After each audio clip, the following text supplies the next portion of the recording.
आजकल कह रहे हैं कि साहब 400 पार एनडीए और 370 सीटें जो है वो बीजेपी की आ रही, 370 बीजेपी और एनडीए 400। जबकि आप कह रहे हैं कि साहब इलेक्टोरल बॉन्ड में घपला हो गया, मोदी जी की बड़ी बेइज्जती हो रही है, उधर बेरोजगारी भी बढ़ रही, महंगाई भी बढ़ रही। तो ये जो 400 पार है, ये 400 पार क्या है? मोदी जी वाकई 400 पार ला रहे हैं या फिर ये एक प्रोपोगंडा है, ये सिर्फ एक नारा है, जुमला है ये? दीपक जी, आप तो वेरी एक्सपीरियंस्ड पॉलिटिकल ऑब्जर्वर हैं। देखिए, आप 370 जीतने के लिए कितने सीट में आप लड़ना चाहिए? कम से कम 450। अच्छा, उतना सीट बीजेपी लड़ने का मौका है क्या? इतने इतने सहयोगी दल होने के जी। बावजूद?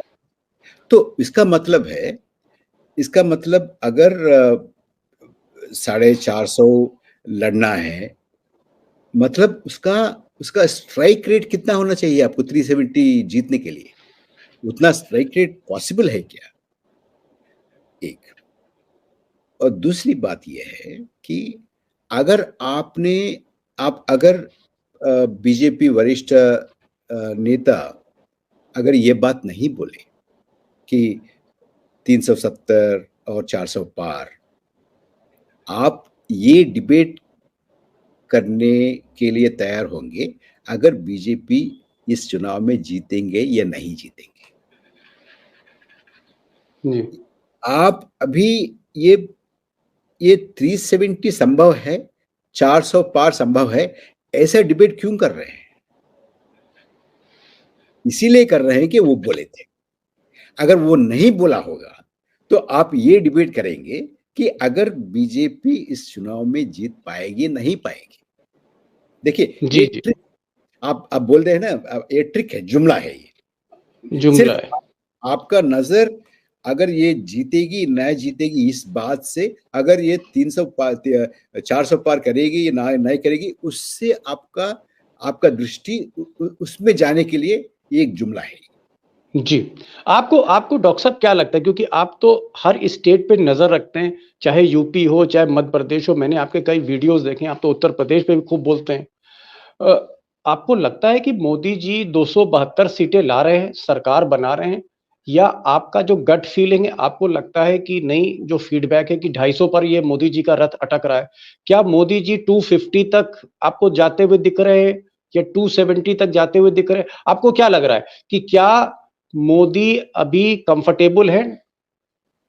अच्छा दीपक जी, मैं तो भविष्यवाणी नहीं बोल सकता हूँ, लेकिन इतना मैं बोल सकता हूँ कि मैं बहुत घूम रहा हूँ, लोगों से बात हो रहे हैं। मैं सिर्फ एलिट से नहीं, लेकिन आम जनता से भी मैं बात जी, आम आदमी नहीं, आम जनता से, आम जनता से जी। तो मैं कुछ दिन पहले मैं पुणे में था, उससे पहले मैं अहमदाबाद गया था, इससे पहले मैं बहुत घूम रहा हूँ। मैं किताब की वजह से बहुत मीटिंग्स चल रहे थे, मैं जा रहा हूँ। अच्छा, देखिए, ये इलेक्ट्रल बॉन्ड का, ये मोदी गेट का, ये जो है ना घोटाला, कांड बाहर आया है जी। कांड, दीपक जी, आप शायद यकीन नहीं कर सकते हैं कि ये इतनी तेजी से लोगों के बीच में चले गई हैं और भी जा रही हैं कि इतना चर्चा हो रहा है इसके बारे में। और अब तक जो है ना, मैं न खाऊंगा न खाने, ये तो चले गए हैं, उड़ गए हैं ये बात अभी, ठीक है ना। उसका मोरल हाई ग्राउंड है ना, वो तो कोलैप्स हो गया। और कुछ लोग ये भी पूछते हैं कि अच्छा, ये इलेक्ट्रल बॉन्ड का, इसका डिटेल्स आम जनता को कुछ मालूम पड़ेगा क्या? अच्छा दीपक जी, ये बोलिए, 2G का डिटेल्स जनता को मालूम है क्या? मालूम कर सकते हैं जनता, लेकिन इतना उनके मन में स्पष्ट में आ गया है कि ये कुछ हुआ है, गड़बड़ हुआ है, लोगों का मानना है। वो पैसा खा गया है, ये तो बहुत बहुत जोर से चले गए हैं, बहुत तेजी से चले गए। और अभी इस नैरेटिव के ऊपर भाजपा का और सरकार का पकड़ नहीं रही। ये नैरेटिव उनके हाथों से चले गए। और ये भी है कि दूसरे पॉलिटिकल पार्टीज इसको पकड़ पाए क्या और इसका एडवांटेज ले पा रहे हैं क्या, ये भी एक सवाल उठता है। लेकिन मेरा ये मानना है कि ये अभी जो चुनाव होने वाला है, ये चुनाव मोदी जी, भाजपा और एक नेता, उनका पार्टी, नहीं तो भाजपा का गठबंधन और दूसरा गठबंधन, इनके बीच में होने वाला चुनाव नहीं है। ये चुनाव भाजपा मोदी एक तरफ, देश की जनता एक तरफ, ये लड़ाई होगी। अच्छा, आप कह रहे हैं कि ये पब्लिक वर्सेस गवर्नमेंट है, ये मोदी वर्सेस जनता है जी। आप ये कहना चाह रहे हैं? मोदी वर्सेस जनता? जी, मोदी वर्सेस जनता, बीजेपी वर्सेस जनता। अब देखिए दीपक जी, देश के जनता के सामने कोई लीडर, कोई दल स्ट्रांग, मजबूत नहीं है।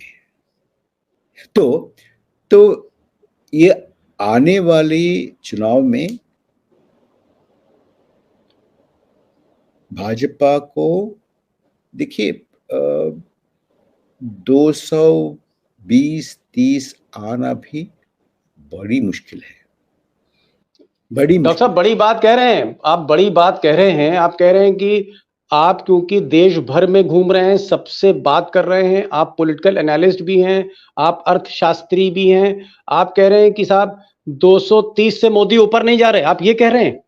बहुत मुश्किल, डॉक्टर साहब बहुत मुश्किल है। मैं बोल रहा हूँ, मैं जिम्मेदारी से बोल रहा हूँ, ऐसी नहीं है।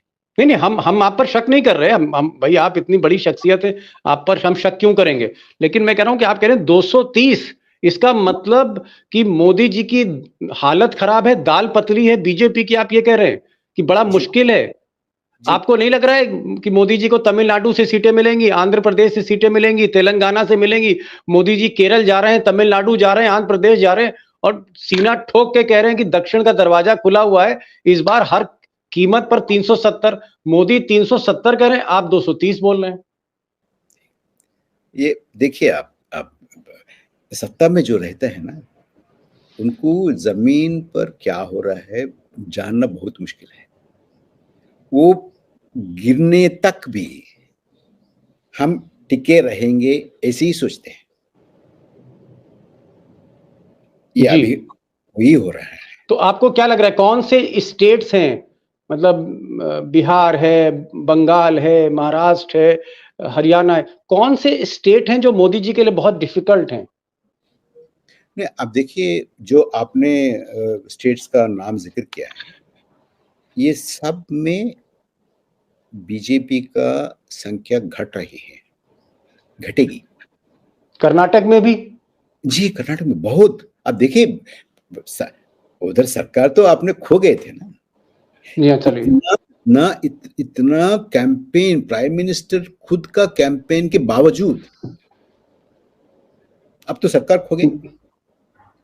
जी, और जी, तेलंगाना में तो आप बैठे हैं, हैदराबाद में तो, हैदराबाद सबसे में मोदी जी कह रहे हैं, हैदराबाद में जहां के आप एक्सपर्ट हैं, आप वहीं बैठते हैं, हैदराबाद दिल्ली में, क्या तेलंगाना में 17 में से 10 सीट मिल रही है मोदी जी को? मोदी जी कह रहे हैं, अमित शाह कह रहे हैं, हम 10 सीट ला रहे हैं। 1-2 मिलना मुश्किल है। 1-2? इससे ज्यादा मिलेगा नहीं, वो अगर आए तो। अभी 4 है। डॉक्टर साहब, आपकी बातों पर यकीन करना बड़ा मुश्किल हो रहा है। मुझे लग रहा है मोदी शाह ये इंटरव्यू देखेंगे तो पता नहीं, उनको तो गश आ जाएगा कि भाई, डॉक्टर प्रभाकर कह रहे हैं तेलंगाना में 2 सीट नहीं मिलेंगी, आप कह रहे हैं कि 230 से आगे मोदी बढ़ नहीं रहे। आपको क्या लगता है कि कहीं ना कहीं मोदी जी की पार्टी में, मतलब बहुत ज्यादा अनरेस्ट है? क्या पार्टी जो है उसके अंदर बगावत है, या फिर क्या कहते हैं, आरएसएस और बीजेपी में टकराव है, या मोदी जी डिक्टेटर हो गए? आखिर कारण क्या है? पार्टी वाइज अगर आप देखेंगे कि ये जो मोदी फेल होने जा रहे हैं, उसके पीछे 2-3 कारण क्या दिखते हैं आपको? आप देखिए बेरोजगारी, महंगाई और जी, इतना अनरेस्ट है देश में। मणिपुर, लद्दाख, इसका असर आप इसको अंडरस्टिमेट मत कीजिएगा। आप बेरोजगारी का इफेक्ट, उसका असर आप अंडरस्टिमेट मत कीजिएगा। महंगाई के बारे में आप अंडरस्टिमेट मत कीजिएगा। आप देखिए, आपको आपको तो सम सेंस होगा ना कि हमारे हमारे रूरल सेक्टर में क्या स्थिति है आज। आप देखिए last year, Deepak ji, last year जितने पैसे आप मनरेगा स्कीम है ना, Mahatma Gandhi national rural employment guarantee scheme का, जितना पैसे आप उसको एलोकेशन किया बजट में, वो साल भर जितना आप स्पेंड करना था उसको आप 6 मंथ्स में एग्जॉस्ट कर दिया। मतलब क्या है? मतलब है ये है कि अर्बन एरिया से उतने लोग वापस गांव के तरफ जा रहे हैं और ये मनरेगा जॉब्स को डिमांड कर रहे हैं। तो अनरेस्ट देखिए, और वेजेस तो स्टैग्नेंट हो गया है जी। और तनख्वाह नहीं बढ़ रही। तनख्वाह नहीं बढ़ रहे हैं। आप देखिए हमारे नौजवान के बीच में हमारे बेरोजगारी, अभी नौजवान के जी, बेरोजगारी, आप आईएलओ को रिपोर्ट देखिए, आ गया था 4-5 दिन पहले। जी, और वो आप वो आंकड़े बाजू में रखिए, लेकिन देखिए हमारे नौजवान आज गाजा जाने के लिए तैयार है रोजगार के लिए। रोजगार के लिए। ये भी जानते हैं कि वहां युद्ध है।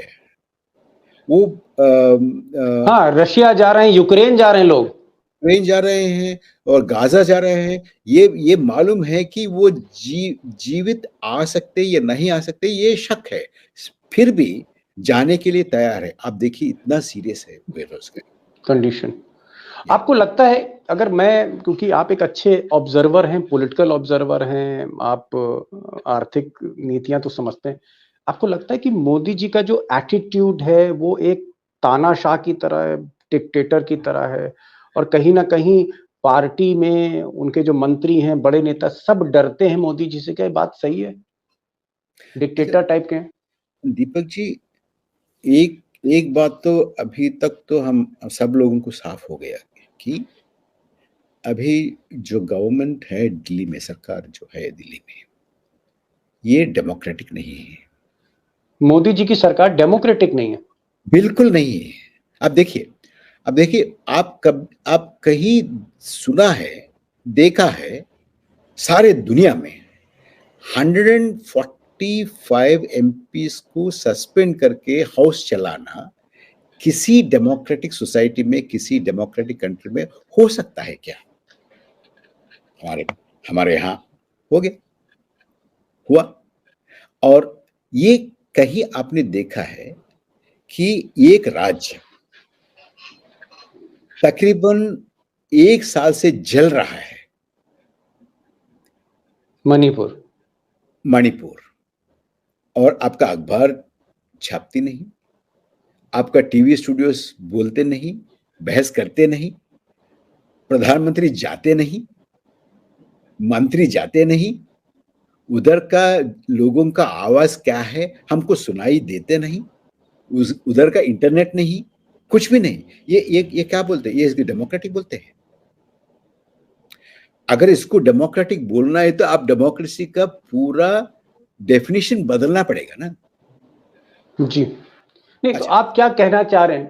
डॉक्टर साहब, आप बहुत बड़ी बात कह रहे हैं। आप कह रहे हैं कि दिल्ली में मोदी की जो सरकार है वो लोकतांत्रिक नहीं है, डेमोक्रेटिक नहीं है, डेमोक्रेटिक वैल्यूज नहीं है, मीडिया को हाथ में रखा हुआ है, सब कुछ मनाही है। तो ये जो मोदी के मंत्री हैं, बड़े बड़े मंत्री, राजनाथ सिंह, गडकरी वगैरह, अमित शाह वगैरह, क्या इनकी भी मोदी के आगे नहीं चलती है? आप ये कहना चाह रहे हैं? मोदी जी किसी की सुनते नहीं क्या? मंत्री की भी नहीं सुनते? दीपक जी, मैं इसके बारे में टिप्पणी मैं नहीं कर सकता हूँ। वो लोग बोलना है, हम वो लोग बोलना है क्या चल रहा है, लेकिन ये हमको स्पष्ट रूप से ये जानते हैं, इतना इतना तो स्पष्टता है मेरे पास कि राज्य का जो राइट्स है, हक है, उसको छीन लिया गया। अब जितना पैसा राज्यों को जाना है उतना पैसे नहीं जा रहे हैं। राज्यों का मुख्यमंत्रियों और राज्यों का पूरे कैबिनेट आके दिल्ली में धरना कर रहे हैं। और लद्दाख में इतना बड़ा मूवमेंट था, इतने दिन अनशन था सोनम वांगचुक जी का, कुछ उसके ऊपर बहस नहीं है। आपका टेलीविजन क्या कर रहे हैं, आपका न्यूज़पेपर्स क्या कर रहे हैं? कुछ टेलीविजन स्टूडियो इसके बारे में कुछ बोल सकते क्या टुडे? आज कुछ लिख सकते हैं, कुछ छाप सकते हैं, आप जैसे लोग कुछ कर रहे हैं। लेकिन मेन स्ट्रीम मीडिया को क्या हो गया है, ये है कि चाहे वो नेता हो, चाहे वो पार्टी का लीडर्स हो, चाहे ब्यूरोक्रेसी हो, चाहे न्यूज़पेपर्स वाले हों, चाहे वो यू नो ऐसी कॉमन वोटर्स हो, वो साइलेंटली बैठे हैं। इसका मतलब ये नहीं जी। कि ये सब कुछ मानते हैं वो। जी। नहीं। डॉक्टर साहब, क्योंकि आप गवर्नेंस को समझते हैं, पॉलिटिक्स को समझते हैं, इंस्टीट्यूशंस को समझते हैं, आपको लगता है कि मोदी जी में जो उनके जो स्टाइल ऑफ गवर्नेंस है, जिस तरह से अदालतें, खासकर हाई कोर्ट या लोअर कोर्ट जहाँ डबल इंजन की सरकारें हैं, वो प्रेशर में रहती हैं, जल्दी बेल नहीं मिलती है। मीडिया की आप बात कर रहे हैं, जो अखबार हैं और जो चैनल हैं, वो भी सरकार के हाथ में, ब्यूरोक्रेसी सरकार के हाथ में, पार्टी सरकार के हाथ में, मोदी जी के हाथ में। आरएसएस जो पेरेंट ऑर्गेनाइजेशन है उसकी भी नहीं चल रही है। आपको लगता है कि क्या मोदी एक डिक्टेटर बनने की तरफ जा रहे हैं, या डिक्टेटर बन चुके हैं, या उनका जो काम करने का तरीका है वो एक डिक्टेटर वाला है? मेरे को ऐसे ही लगता है।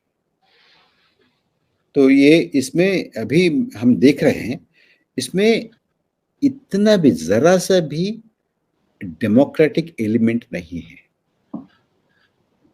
आप देखिए दीपक जी, मैं I just give you one example.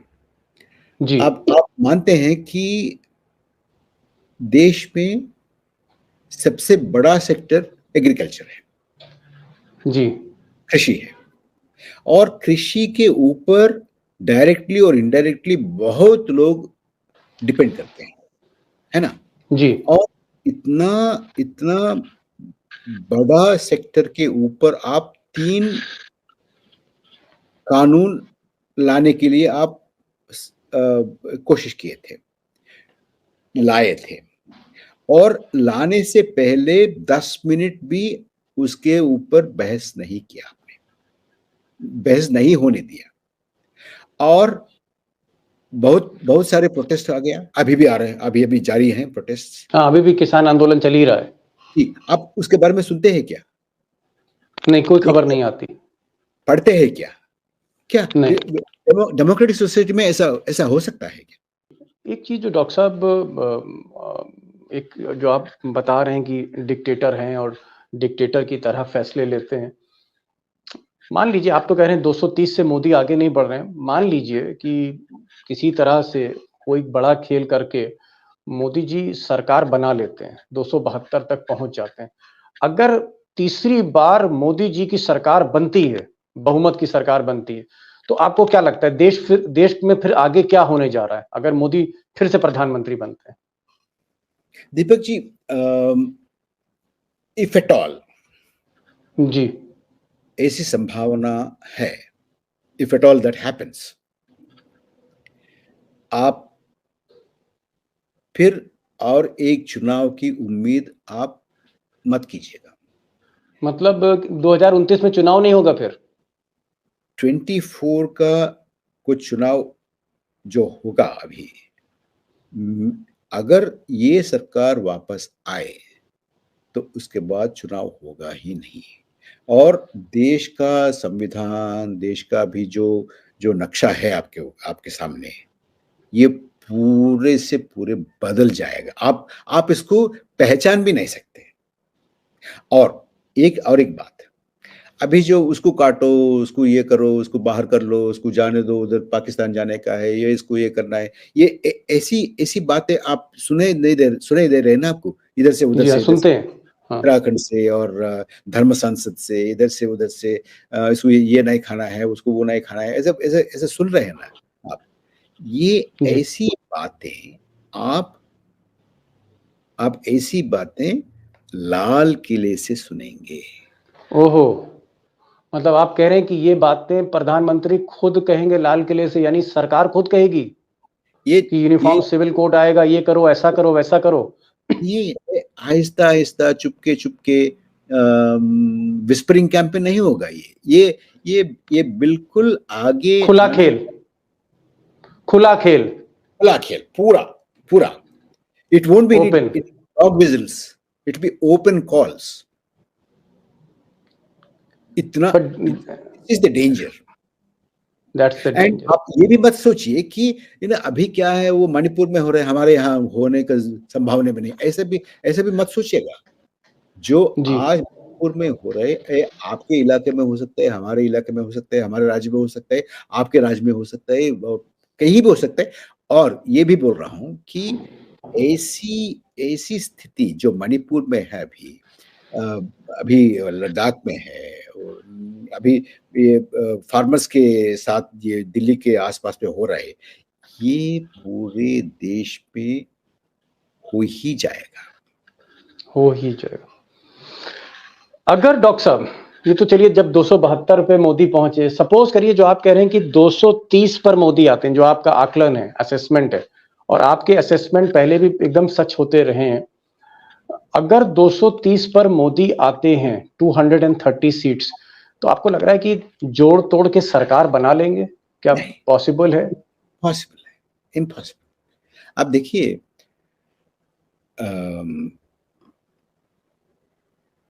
बहुत लोग, बहुत पार्टियां भाजपा के नजदीक में भी नहीं जाएंगे।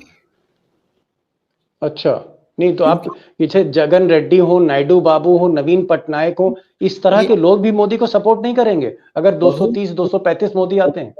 बहुत लोग दीपक जी सपोर्ट इसलिए कर रहे हैं, इसलिए किए थे पहले कि वो सरकार में है। अगर नहीं है तो इसको इसको इसको इसको खातिर क्यों करेंगे? कारण क्या है उसका? क्योंकि क्यों नहीं करेंगे सपोर्ट? बहुत पीड़ित है। मतलब They're आप all- ये कह रहे हैं कि जो जगन मोहन रेड्डी हैं, आंध्र प्रदेश के मुख्यमंत्री हैं, या उड़ीसा के मुख्यमंत्री नवीन पटनायक हैं, ये लोग भी सपोर्ट नहीं करेंगे? मेरे हिसाब से नहीं करेंगे। अब नहीं देखिए, करेंगे। हाँ, अब देखिए, अगर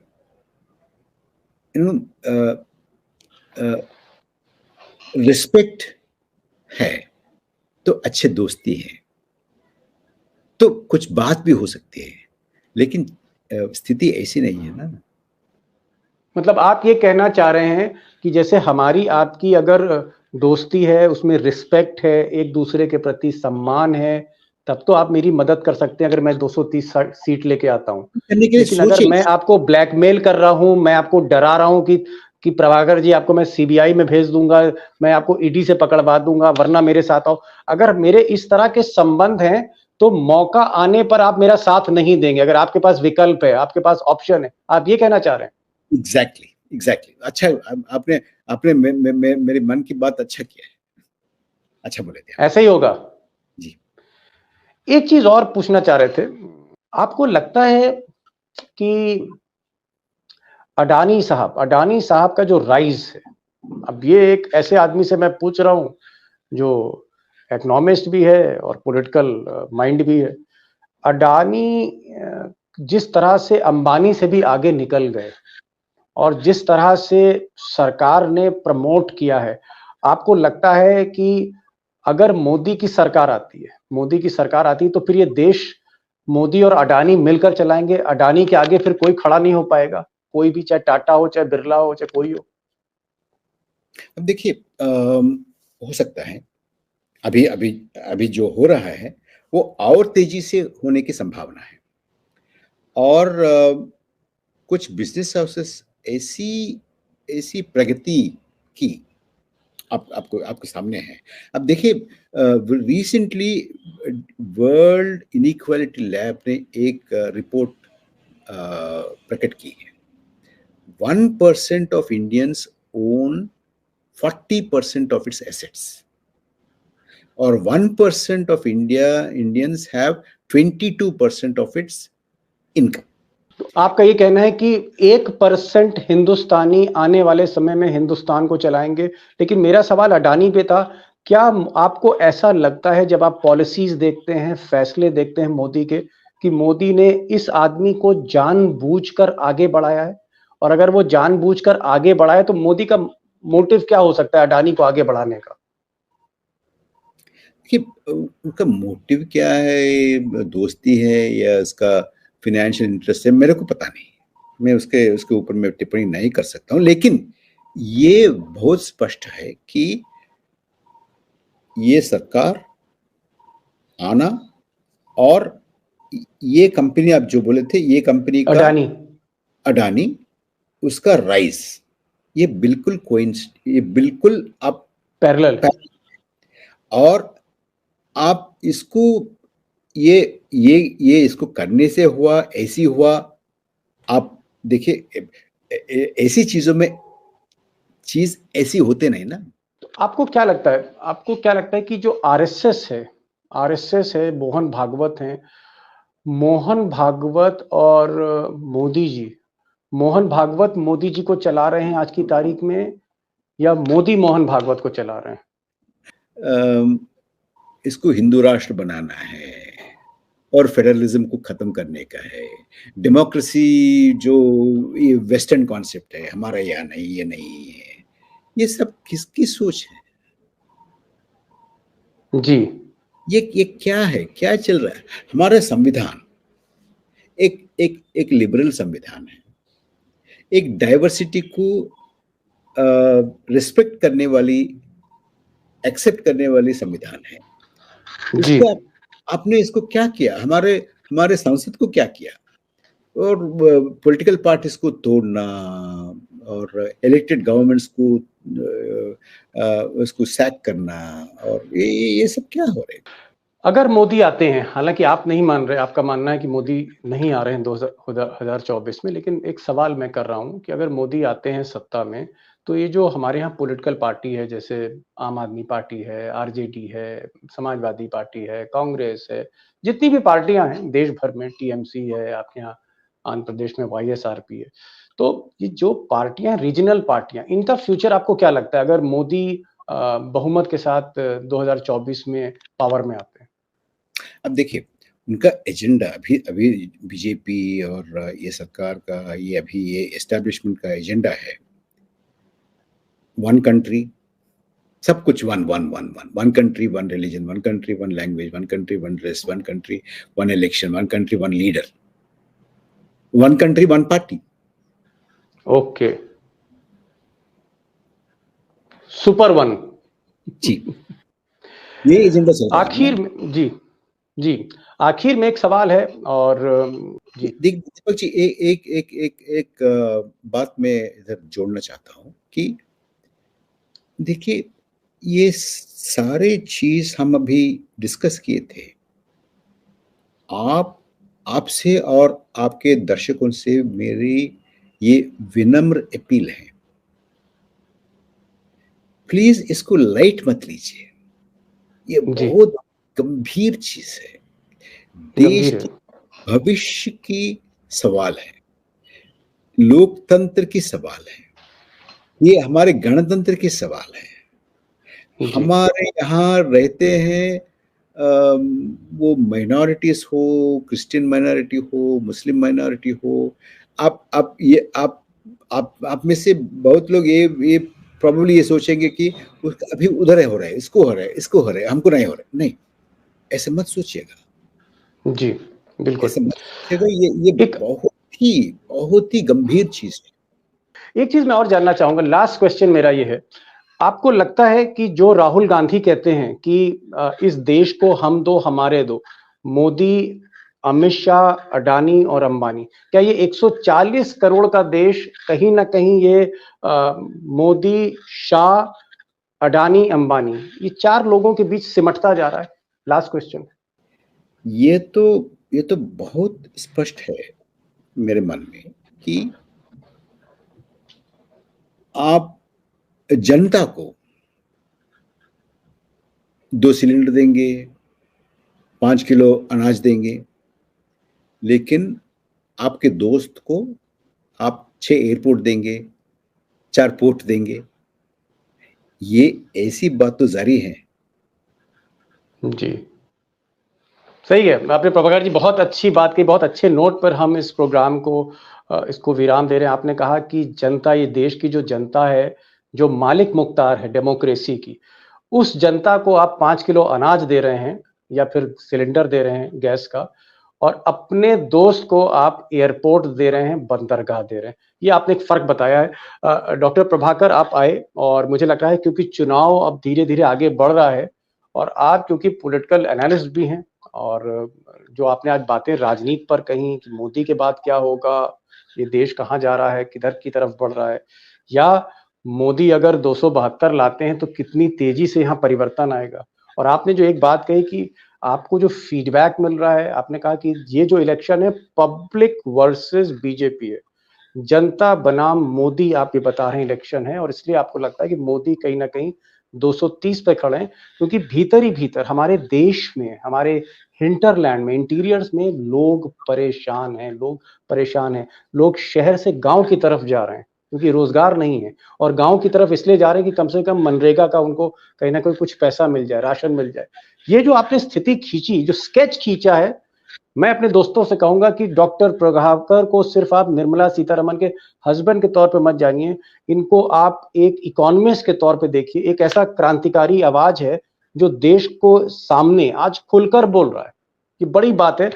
डॉक्टर प्रभाकर, आपके जो प्रयास हैं, जो कोशिशें हैं, जो एफर्ट्स हैं, जिस तरह से आप रोशनी डाल रहे हैं जहां जहां अंधेरा है, उसको मैं सैल्यूट करता हूं, और मैं चाहूंगा कि आप हमारे शो पर आते रहें और इसी तरह से प्रकाश डालते रहें। और आपने आज जो हिंदी बोली है वो भी बहुत गजब की बोली, लगता ही नहीं था कि आप हिंदी नहीं जानते।